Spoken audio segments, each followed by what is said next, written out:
지난주에는 많은 사람들이 갈릴리 동편에서 산기도 가셨던 예수님을 만나려고 기다리고 있었죠. 밤새 기다렸는데 아무리 기다려도 예수님이 오시지 않았습니다. 그 시간 예수님이 뭐 하셨어요? 예수님은 한밤중에 호수 한가운데에서 침몰해가고 있던 제자들을 보시고 이 조난당한 제자들을 구조하고 계셨거든요. 얼마나 다급했던지 예수님이 물 위를 달려가셨죠. 그때 이 배에 요한이 타고 있었잖아요. 요한이 그날 나는 2번의 기적을 체험했다라고 말했습니다. 첫 번째는 예수님이 거센 파도를 밟고 달려오신 사건이고요. 두 번째 뭡니까? 두 번째는 예수님을 배에 태우니까 이 배가 곧 즉시 목적지에 도착했다는 거죠. 요한은 머리가 하얗게 센 노인이 됐을 때 비로소 요한복음을 기록했는데요. 그가 이 경험을 글로 남기기까지 이렇게 오랜 시간이 걸린 겁니다. 왜냐하면 예수님을 통해 경험했던 이 놀라운 사건들, 이 놀라운 기적들을 어떤 언어로 표현하려고 하니까 정리가 안 되는 거예요. 이 경험을 이해하고 해석하고 이 경험 안에 담겨있는 뜻을 새롭게 깨달을 때까지 정말 많은 시간이 필요했던 거죠. 그래서 인생의 많은 경험들, 신앙의 연륜이 많이 쌓이고 나서 머리가 하얗게 센 노인이 됐을 때 비로소 요한복음을 쓰게 된 것입니다. 이렇게 기록된 성경이기에 이 말씀을 읽고 깨닫는데도 시간이 많이 걸립니다. 저도 요한복음을 강의하기 위해서 오랜 시간 주저주저 했습니다. 여러분, 자식이 부모를 이해하는데도 많은 시간이 걸리잖아요. 저도 아버지, 어머니께서, 저의 부모께서 그때 왜 그러셨는지를 이제야 비로소 이해가 되는 부분이 많이 있습니다. 그걸 이해하기까지 정말 많은 시간이 걸리더라고요. 그러니까 여러분도 하나님의 뜻을 깨닫게 되려면 먼저 그 급한 성질을 좀 죽이시고 말씀 안에 머물면서 기다리셔야 합니다. 오늘 읽었으니 바로 깨달아 주세요. 그게 아니라는 거죠. 오늘 기도했으니 바로 응답 주세요. 그게 아닙니다. 우리는 좀 기다려야 합니다. 그러다 보면 엉킨 실타래가 풀려가듯이 성경이 풀어지면서 하나님의 말씀이 깨달아지는 날이 올 줄 믿습니다. 오늘 본문에는 때를 기다릴 줄 모르고 너무 성급하게 예수님을 찾아다니다가 오히려 예수님을 떠나게 되는 사람들의 이야기가 나옵니다. 24절 보시죠. 무리는 거기에 예수도 안 계시고 제자들도 없는 것을 알고서 배를 나누어 타고 예수를 찾아 가버나움으로 갔다. 아멘. 지난주 마지막 본문이었죠. 여기 나오는 사람들은요, 예수님을 너무너무 좋아합니다. 예수님을 사모하고 사랑해요. 어느 정도로 사모하고 좋아했냐면 예수님을 모셔다가 우리의 왕으로 삼고 싶었죠. 얼마나 좋아하면 왕이 되주세요 그러겠습니까? 그런데 예수님은 갑자기 사라지셨습니다. 왕으로 삼으려는 사람들을 피해서 산기도 하신다고 산으로 들어가 버리신 거예요. 날이 밝았는데도 산에 가신 예수님이 내려오질 않으니까 사람들이 이 호숫가 주변을 수색했겠죠. 그리고 찾아보니 놀랍습니다. 예수도 안 계시고 예수의 제자들도 안 보이고 심지어 그들이 타고 왔던 배 한 척이 있었는데 그 배도 없는 거예요. 이곳은 어디였어요? 보리빵 5개와 물고기 2마리로 남자만 5,000명, 최대 한 2만 명의 사람들을 배부르게 먹였던 기적의 현장이에요. 그런데 여러분, 이 놀라운 기적의 현장에 예수의 능력이 나타났던 이 자리에 예수가 없습니다. 예수님이 흔적도 없어요. 제자도 없고 배도 없어요. 이건 심각한 겁니다. 여러분, 예수님을 믿고 살아가는 여러분의 가정에 예수님이 계세요? 우리 교회 안에는 예수님이 계십니까? 정말 심각한 질문입니다. 십자가를 걸어놨다고 해서 심지어 기적이 일어난 현장이라고 해서 그곳에 예수께서 계시는 것은 아닙니다. 계실 수도 있고 흔적도 없이 안 계실 수도 있어요. 중세시대 천주교회가 그랬죠. 교회 안에 예수님의 초상화가 가득했습니다. 그러나 루터는 그곳에서 예수님을 발견할 수가 없었죠. 루터는요, 본래 천주교 신부였고 천주교 신학교의 교수였습니다. 그런데도 자기가 다니는 교회에 예수님이 안 계시는 거예요. 발견할 수가 없었어요.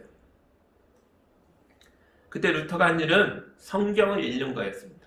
하나님 말씀을 읽고 또 읽으면서 이 말씀 속에서 교회에 안 계시는 예수님을 만났습니다. 요한복음 1장을 기억하시죠? 태초에 말씀이 계셨다. 이 말씀이 하나님과 함께 계셨다. 이 말씀이 곧 하나님이셨다. 이제 그 말씀이 육신을 입고 우리에게 오셔서 우리 가운데 서셨다. 아멘. 요한복음은 분명하게 말합니다. 예수는 말씀이시다. 말씀 안에 예수가 있다. 성경을 읽으면서 루터는 우리 교회가 예수님을 전하지는 않고 온통 미신만 가르쳤구나 라는 걸 깨달았어요. 그래서 루터는 이런 교회의 잘못을 지적하고자 95개조 반박문을 자기가 사역했던 교회 문에다 땅땅 붙였죠. 그리고 성경을 모국어로 번역해서 일반 사람들도 다 이 말씀을 깨달을 수 있도록 가르쳤습니다. 여러분, 이게 종교개혁입니다. 예수님은 십자가를 붙인 곳이 아니라 예수의 말씀이 가르쳐지는 곳에 계시다는 거예요. 사람들이 예수님을 열심히 찾았지만 그들 속에는 예수님이 없었던 이유가 서서히 드러나고 있습니다. 25절과 26절 보시죠. 그들은 바다 건너편에서 예수를 만나서 말하였다. 선생님, 언제 여기 오셨습니까? 예수께서 그들에게 대답하셨다. 내가 진정으로 너에게 말한다. 너희가 나를 찾는 것은 표징을 보았기 때문이 아니라 빵을 먹고 배가 불렸기 때문이다. 그토록 찾아 헤맸던 예수님을 만났으니 얼마나 반가웠겠어요. 그래서 사람들이 예수님을 보자마자 아이고 선생님 언제 여기 오셨습니까? 우리가 밤새 찾았는데요 라고 매달립니다. 그런데 이상하게도 예수님의 대답이 차가워요. 왜 그딴 걸 물어보느냐? 너희가 빵을 먹고 배불렸기 때문이다. 이 장면에서 저도 뜨끔하더라고요. 우리도 이런 질문을 자주 합니다. 언제라는 질문이에요. 언제 오셨습니까? 하는 것처럼 우리도 항상 이 언제가 궁금하죠. 코로나가 언제 끝나죠? 우린 언제 집을 살 수 있을까요? 우린 언제 부자가 될까요? 우리 교회는 언제 부흥할 수 있을까요? 우리 자녀는 언제 어른이 될까요? 저 사람은 언제 깨달을까요? 우리 관계는 언제 회복될까요? 또 있죠. 최근에는요. 떨어진 주식은 언제 오를까요? 궁금하시죠? 저도 궁금합니다. 그러나 여러분, 예수님은 이런 질문에 대답하려고 우리에게 오신 게 아니잖아요. 집을 언제 사면 좋을지를 예수님이 대답해 주려고 하는 거 아니잖아요. 우리는 집을 사모고 기도할 수는 있어요. 하나님 정말 집이 필요합니다. 기도해야죠. 그러나 언제 집 사라 하고 예수님이 가르쳐 주는 건 아니라고요. 여러분이 자본주의 사회를 살아가니까 대한민국에서 할 수만 있다면 주식도 공부하고 해도 됩니다. 그게 죄가 아니에요. 그러나 예수님 뭘 사야 언제 오를까요? 그걸 예수님이 대답해 주는 건 아니라는 거죠. 내일 무슨 주식을 사라 그러면 그건 10배로 오를 것이다. 이런 건 여러분 스스로 생각하십시오. 예수님은 우리에게 생명을 주고 은혜를 주고 죄를 용서하고 우리를 하나님 나라에 데려가기 위해서 오신 겁니다. 하나님 나라 백성 되게 하려고 우리에게 오신 거예요. 물론 예수님은 우리의 배고픔과 목마름에 관심이 많으세요. 우리를 사랑하시니까요. 그래서 예수님은 광야에서 이 많은 무리가 굶주린 걸 보고 한 아이가 사랑으로 내놓은 도시락을 감사하고 축복하신 다음에 마음껏 배불리 먹을 수 있도록 나눠주신 겁니다. 모두를 먹였습니다. 예수님의 관심이 우리의 배고픔에는 없다 그런 뜻이 아니에요. 그러나 그게 주 목적은 아니라고요. 예수님의 주된 목적은 우리를 살리고 구원하고 용서하고 하나님 백성 되게 하는 것입니다. 그런데 사람들은 아직도 빵만 원합니다. 빵은 대단히 중요한 문제입니다. 그러나 이 빵이 하나님 나라보다 앞서지는 못한다는 거죠. 그래서는 안 된다는 거죠. 주기도문에도요, 예수님께서 빵을 위해 기도하라고 분명히 가르치셨어요. 너희의 일용할 양식을 위해 기도하라. 그걸 구해라. 했죠?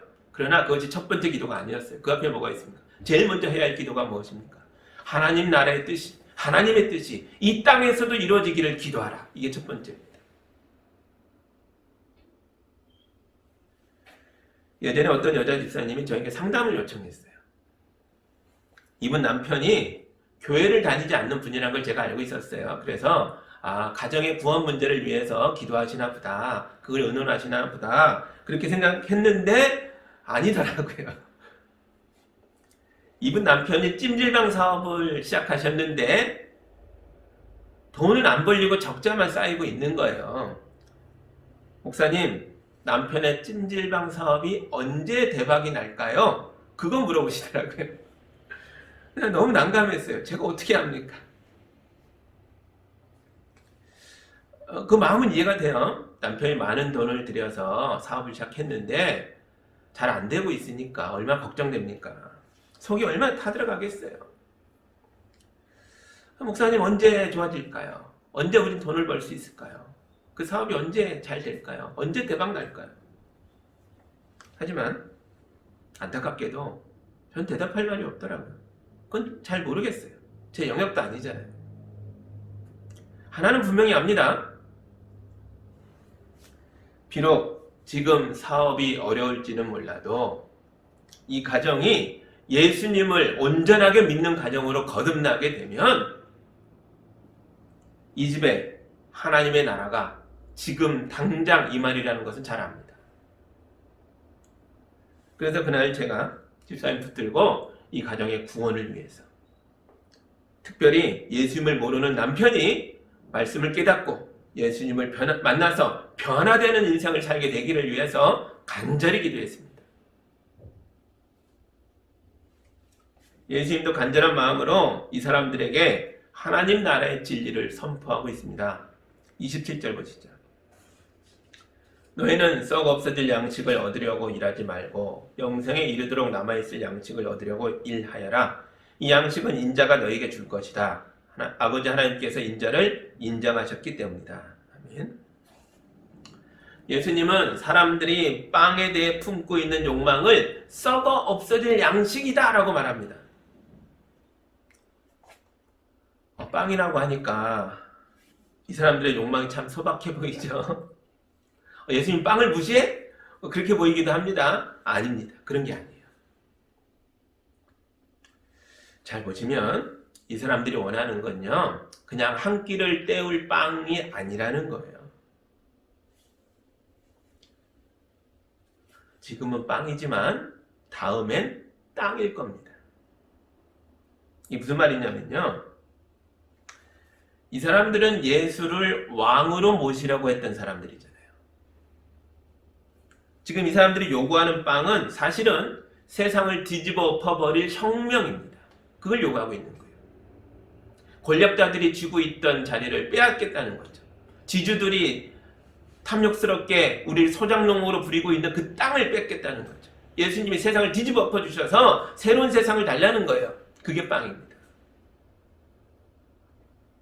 그래서 로마도 몰아내고 헤로당도 쫓아내고 그들의 신하들도 다 내보내고 그들이 차지하고 있던 부와 권력을 우리도 가져보자, 우리도 누려보자 하는 거예요. 이건 그냥 상상으로 하는 말이 아닙니다. 사실 예수님의 제자들도 이런 욕망이 가득했거든요. 성경에 보면 제자들이요, 갈릴리에서 활동하고 있는 예수님 옆구리를 찌르면서 자꾸 물어봐요. 예수님 언제 예루살렘 가실 거예요? 언제 가실 거예요? 왜 물어봅니까? 쟤네들 생각에 예수께서 예루살렘에 가면 그들의 혁명의 날이라고 생각했거든요. 헤로당을 쫓아내고 로마 군대를 몰아내고 예수께서 왕이 되실 날이라고 생각했어요. 마침내 예수님이 예루살렘으로 갈 때 제자들이 길에서 다투죠. 뭘로 다퉜다고요? 성경에 뭐라고 나와요? 누가 예수님의 오른쪽 왼쪽에 앉을까 가지고 다퉜다는 거예요. 개국공신이 되어 상을 받을 때 누가 왕의 가장 가까운 측근의 자리를 차지할 것인가를 가지고 제자들끼리 싸웠다는 거예요. 내가 더 충성했다. 내가 더 충성했다. 이 예수님의 새 나라의 국무총리 내가 돼야 된다. 그리고 싸웠다는 거죠. 그때 예수님은 이런 땅의 욕망에 가득한 제자들을 야단치셨습니다. 그리고 그들에게 말했죠. 하나님의 나라를 바라보라 라고 말했어요. 작은 아이 하나라도 이 아이가 하나님 나라에선 이 땅의 모든 자보다 크다 라고 가르치셨어요. 예수께서는 지금 썩어 없어질 빵과 영생을 주는 빵을 비교하고 계십니다.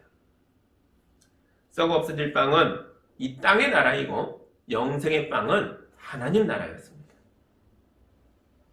이제 보세요. 이 사람들이 예수님을 좋아했어요. 사실입니다. 그래서 열심히 찾아 헤맸습니다. 그런데 그들이 왜 예수님을 발견하지 못했습니까? 심지어 예수님이 5,000명을 먹였던 기적의 현장 속에서도 왜 예수님이 없었습니까? 이 사람들이 썩어 없어질 것에서 예수님을 찾았기 때문입니다. 예수님은 영생의 것에 계십니다. 예수님은 이런 사람들의 관심을 영원한 하나님의 나라로 돌리려고 무지하게 애를 쓰셨어요. 놀랍게도 이 사람들이 그걸 거절합니다. 예수님이 말씀하시는 핵심이 무엇인지를 알면 알수록 이 사람과 함께 할 수가 없겠다. 예수님이 말하는 것을 난 따를 수가 없겠다. 이건 내가 원하는 게 아니다. 떠나갑니다. 예수님을 알면 알수록 떠난다고요. 66절 보세요. 이 때문에 제자 가운데서 많은 사람이 떠나갔고 더 이상 그와 함께 다니지 않았다. 아멘. 여러분, 하나님의 나라는 인기가 없어요. 사람들을 끌어모으려면 땅의 나라를 선포해야 합니다. 빵을 주겠다, 집을 주겠다, 땅을 주겠다, 권력을 주겠다, 축복하겠다. 그러면 몰려오는 거죠. 사람들이 아주 구름대처럼 모여들 겁니다. 이 사람들도 넌지시 예수님께 타협을 시도했습니다. 예수님의 말씀 알겠는데 사실 우리가 원하는 게 이거 아닙니까? 예수님께 한 번 더 기회를 드릴 테니까 잘 들어보세요. 그러면서 하는 말입니다. 30절과 31절 보시죠. 그들은 다시 물었다. 우리에게 무슨 표징을 행하셔서 우리로 하여금 보고 당신을 믿게 하시겠습니까? 당신이 하시는 일이 무엇입니까? 그는 하늘에서 빵을 내려서 그들에게 먹게 하셨다 한 성경 말씀대로 우리 조상들은 광야에서 만나를 먹었습니다.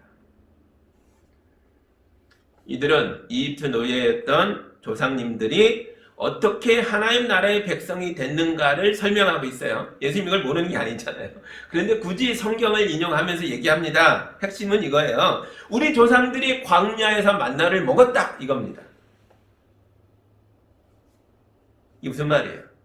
당신도 우리의 왕이 되고자 한다면, 당신의 주장에 우리가 순종하고 따르길 원한다면 만나를 먹여달라는 거예요. 밥을 주시고 집을 주시고 땅을 달라는 거죠.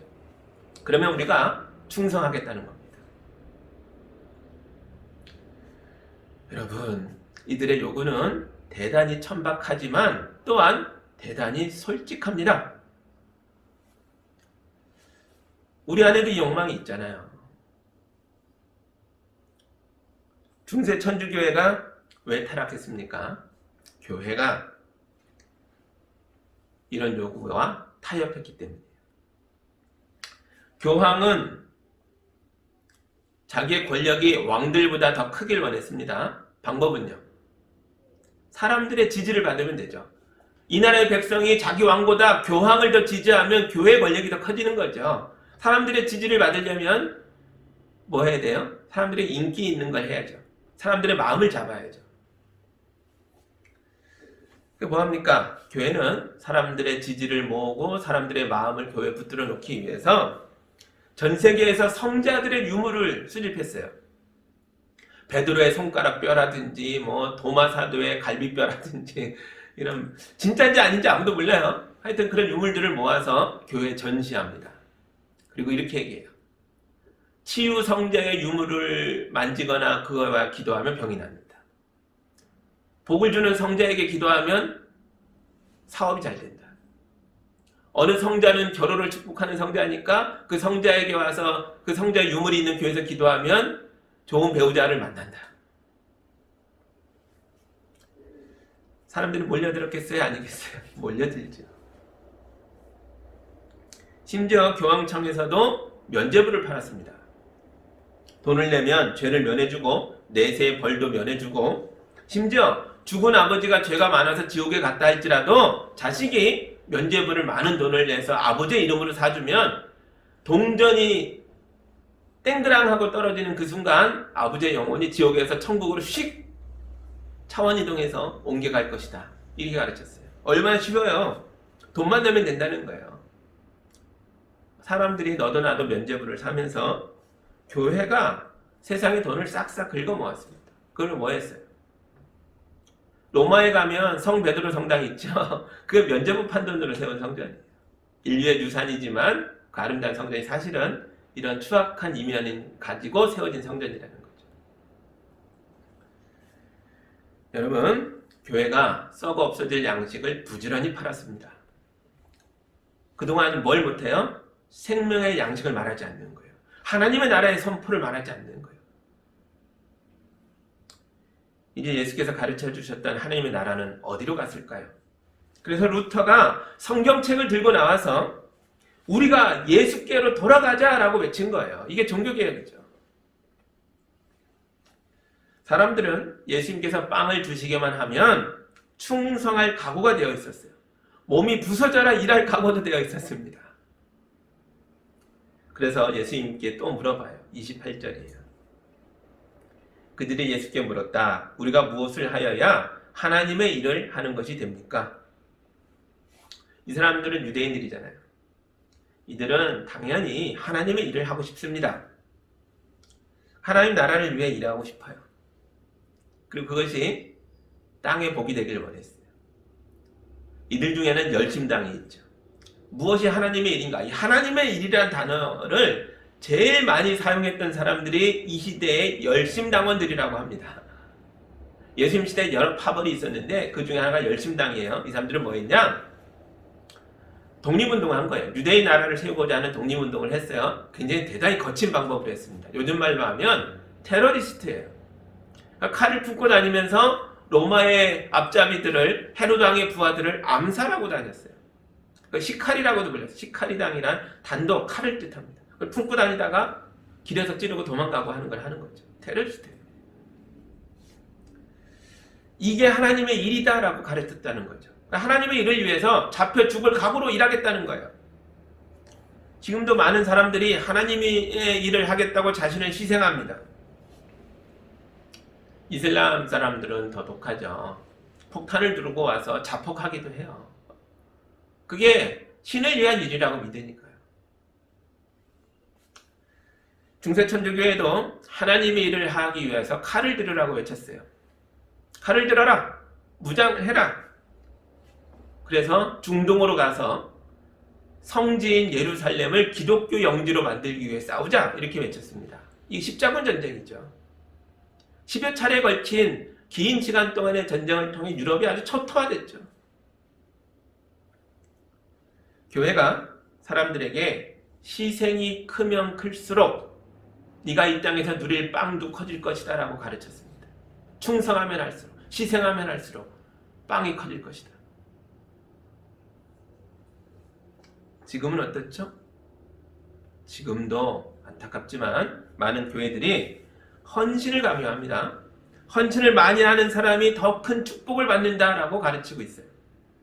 예전에 어떤 교회에서는요, 여전도 회장을 하려는 사람이 아무도 없으니까 이런 식으로 가르쳤죠. 여전도 회장을 하면 하나님께서 축복하셔서 열심히 교회를 봉사하면 아파트는 다 주신다.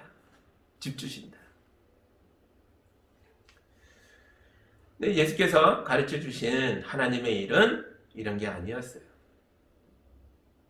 하나님의 일은 누군가를 죽이고 자기 자신도 희생시키는 게 아니었습니다. 하나님 나라는 뭐예요? 살리는 나라잖아요. 나를 살리고 가족을 살리고 이웃을 살리고 세상을 살리는 게 하나님 나라입니다. 29절 보십시오. 예수께서 그들에게 대답하셨다. 하나님께서 보내신 일을 믿는 것이 곧 하나님의 일이다. 아멘. 여러분, 하나님 나라를 위해 누군가를 죽여야 한다면 그것은 로마 황제를 죽이는 것도 아니고 헤롯 왕도 죽이는 게 아니에요. 누군가가 치열하게 피 흘리며 싸우고 죽어야 한다면 그 싸움은 우리가 하는 게 아니에요. 예수께서 하신다는 거예요. 예수께서 세상을 어둠과 절망과 죽음으로 몰아넣고 있는 죄와 악의 세력과 이 죽음의 세력과 싸우시겠다는 거예요. 희생은 내가 하겠다는 거예요. 우리가 어떻게 죄와 죽음을 극복했습니까? 예수께서 십자가에서 맞서 싸우셨기에. 우리가 어떻게 죽음을 극복했습니까? 예수께서 죽음을 이기고 부활하셨기에. 예수께서 하신 싸움의 은혜를 우리가 누리는 겁니다. 예수께서 말씀하시는 거예요. 나의 승리를 너에게 나눠주겠다. 나를 믿는 자와 함께 누리겠다. 여러분, 이게 예수님을 믿는 겁니다. 하나님의 승리를 함께 누리는 거예요. 하나님 나라를 위해 누군가가 희생해야 한다면 그것은 우리의 희생이 아닙니다. 우리가 뭐라고, 이 작은 자들이 뭐라고, 우리가 희생했다고 해서 그것이 하나님 나라에 무슨 유익이 되겠습니까? 예수께서 고난받으시고, 예수께서 죽으시고, 예수께서 무덤에 들어가시고, 예수께서 하나님과의 단절을 맛보는 희생을 감당하신 거예요. 우리는 그것에 감격하고 감사, 기뻐하면서 믿으면 됩니다. 나를 위한 것이라고 믿으면 됩니다. 그게 하나님의 일이에요. 이런 희생으로 이 땅에 하나님 나라가 기쁨 가운데 우리에게 임하고 있다는 걸 믿으시기 바랍니다. 이제 우리가 어떻게 하면 하나님 나라를 위해 일하는 것이 되겠습니까? 예수님을 믿는 거죠. 우리가 할 수 있는 일은 딱 하나뿐이에요. 예수님을 믿는 겁니다. 예수님이 행하신 일을 믿는 거예요. 예수님이 선포하신 말씀을 믿는 거예요. 예수님의 십자가의 죽음과 부활을 믿는 거예요. 예수께서 우리를 용서하고 계시다는 걸 믿는 거예요. 우리가 할 일입니다. 여러분, 믿는 게 쉽지 않아요. 한 가지만 해도 된다 그러니까 쉬워 보여요? 아니죠.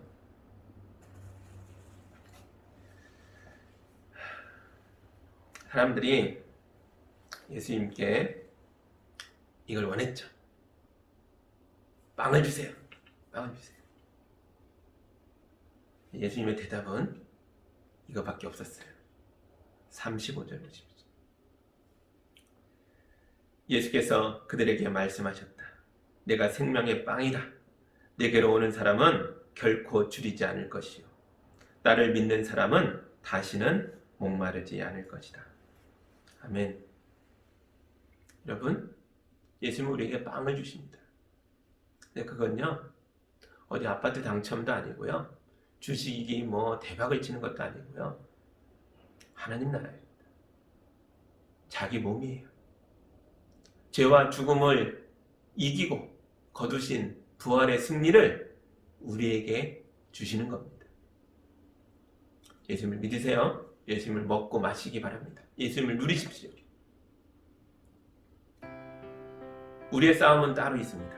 우리는요, 주님의 말씀을 믿고 따르는 싸움을 하는 거예요. 선포된 말씀대로 살기 위한 싸움을 하는 거예요. 여러분이 죄와 죽음과 맞서 싸우는 게 아니에요. 우리는 이미 그 승리를 누리는 사람으로서 하나님 나라를 누리는 싸움을 하는 거예요.